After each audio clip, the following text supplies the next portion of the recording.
Let's go first to Richard, Olympia, Washington. Hi, Richard. Hi, Hank. I have a question for you regarding Christian Zionism.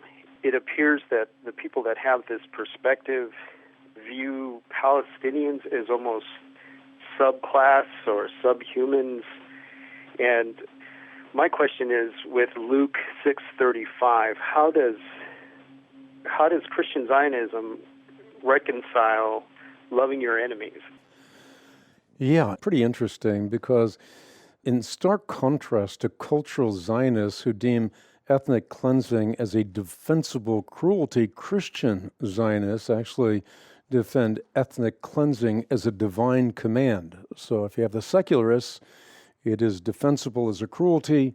Christian Zionists defend it as a divine command. And that is from Darby in the past to people like 𝘉𝘁 in the 21st century, although he has gone home to be with the Lord.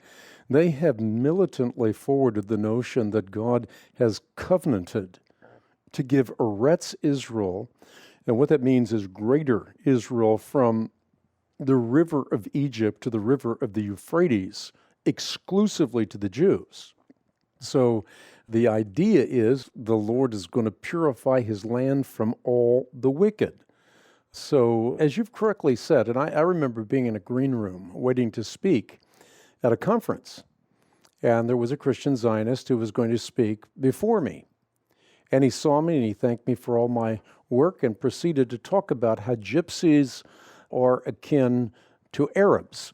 So an Arab in the Holy Land, whether they are a Palestinian Christian or a Palestinian Muslim, it didn't really matter. For him, they were gypsies. They were not fully human in his viewpoint. And you have people in present-day Protestant circles like John Hagee, very, very explicit about this. God has given Jerusalem, he says, only to the Jews, and therefore supporting the displacement of Arabs in order to make room for Jews is rationalized as the fulfillment of the purposes of God.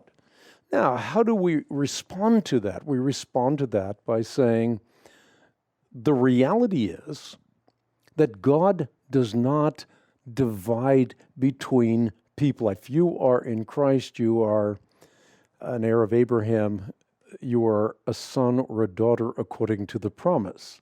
And that has nothing to do with your gender, it has nothing to do with your ethnicity, it has nothing to do with your station in life.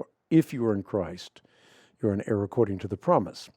So the idea is sometimes expressed in a hateful way, but not always. So I think we need to be careful to be considerate of those Christian Zionists who do not have hate in their heart at all.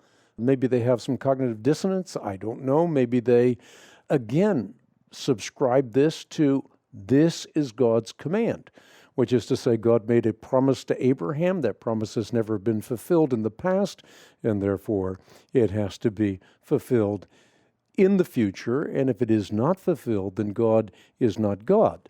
So this is a justification for ethnic cleansing. Again, there is no need biblically for this whole paradigm. I think it is founded on a faulty premise.